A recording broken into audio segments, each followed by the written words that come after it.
tell me that I'm never. Hai hello, salam sejahtera Malaysia. Selamat datang ke channel Fels Lifestyle. Tuan-tuan dan puan, ini satu kenyataan daripada Tok Mat, salah satu pemimpin dalam Barisan Nasional UMNO dan juga Kerajaan Perpaduan. Ada andaian yang dibuat sebelum ini, kerjasama PH dan BN hanya pada PRU 15 sahaja.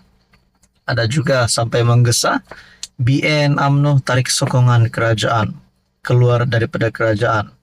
Ada juga yang menggesa parti lain yang boleh masuk di dalam kerajaan bersama PH, bukan BN dan UMNO. Persoalannya, kalau ada parti lain, siapakah mereka? Adakah parti PAS ataupun Bersatu yang kini sebagai pembangkang? Nah, saudara-saudara, berkaitan dengan kerjasama di antara Pakatan Harapan dan Barisan Nasional, ini kenyataan terkini Tok Mat berkaitan dengan PRU 16. PRU 16 kerjasama BN PH diputuskan dalam mesyuarat jawatan kuasa tertinggi. Keputusan berkenaan kerjasama BN dengan PH pada PRU ke-16 hanya akan diputuskan dalam mesyuarat jawatan kuasa tertinggi Barisan Nasional.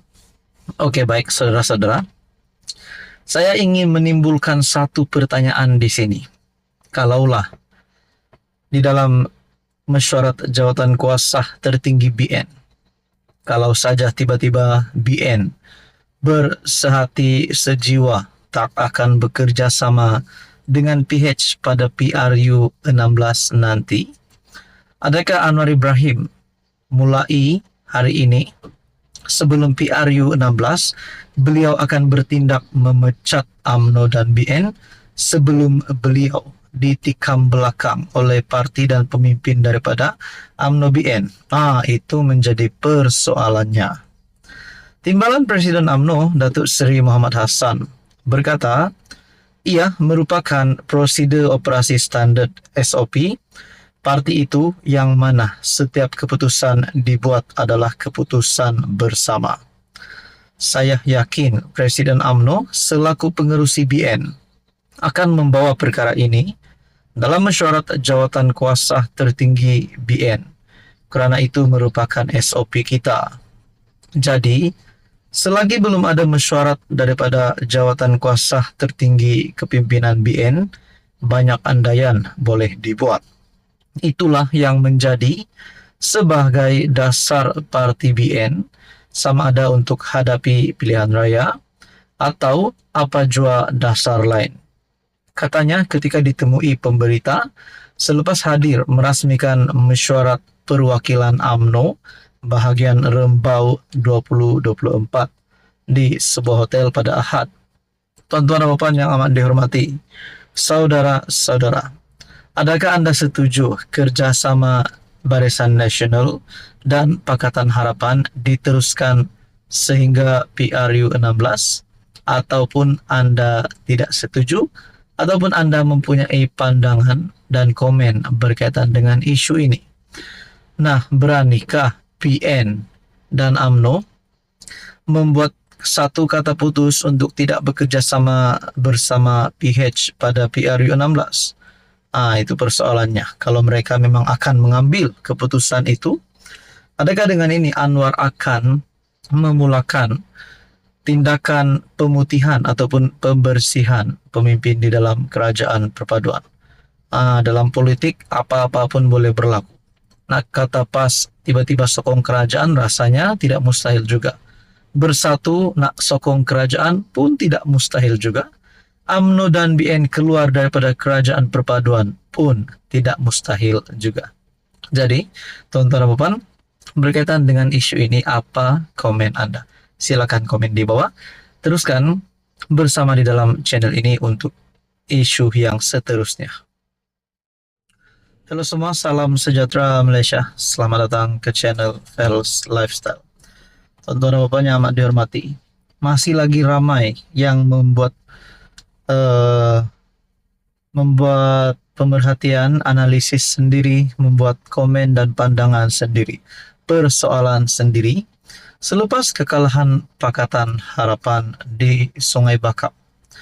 Walaupun kredit kepada Anwar, kerana walaupun kalah, kerajaan negeri pimpinan di Pulau Pinang adalah DAP, iaitu daripada Pakatan Harapan. Dan saudara-saudara, ada yang mula menyalak kuat di media sosial. Mungkin penyokong-penyokong PN, mungkin penyokong-penyokong PAS, yang berkata kerajaan PH akan tumbang, yang menyimpulkan perkara itu setelah mereka menang di Dun Sungai Bakap. Ada yang kata kerajaan PN tidak lama lagi akan bangkit. PN akan menjadi kerajaan semula. Berkaitan dengan PN, untuk PN menjadi kerajaan semula, ini satu tulisan daripada Syahabuddin Husin pada 8 Julai. Kehilangan sokongan bukan Melayu. Beri laluan mudah PN ganti PH ambil alih kerajaan. Secara realiti, kejayaan PH mengetuai kerajaan bukanlah disebabkan parti itu menang secara mutlak dalam PRU 15. PH hanya menang 82 kerusi parlimen. Satu kedudukan yang masih jauh daripada angka paling minima 112 untuk membentuk kerajaan. Lantaran itu, hanya dengan kesediaan UMNO BN yang mempunyai 30 kerusi parlimen untuk memberi sokongan, kemudian diikuti datangnya sokongan dari Sabah dan Sarawak. Secara realiti, kejayaan PH meraih jumlah kemenangan 82 kerusi itu paling banyak berbanding semua gabungan lain. Daripada 31 kerusi PKR tersebut, sebahagiannya juga turut dipegang calon bukan Melayu. Dengan itu, PH boleh dikatakan gabungan yang amat bergantung kepada sokongan pengundi bukan Melayu. Jadi menurut Syahabuddin berkata, kehilangan sokongan bukan Melayu, beri laluan mudah, PN ganti PH ambil alih kerajaan. Bahkan di dalam tulisan Syahabuddin Husin yang lain, berkata, kalah di Sungai Bakap, petunjuk masa depan yang gelap buat Anwar.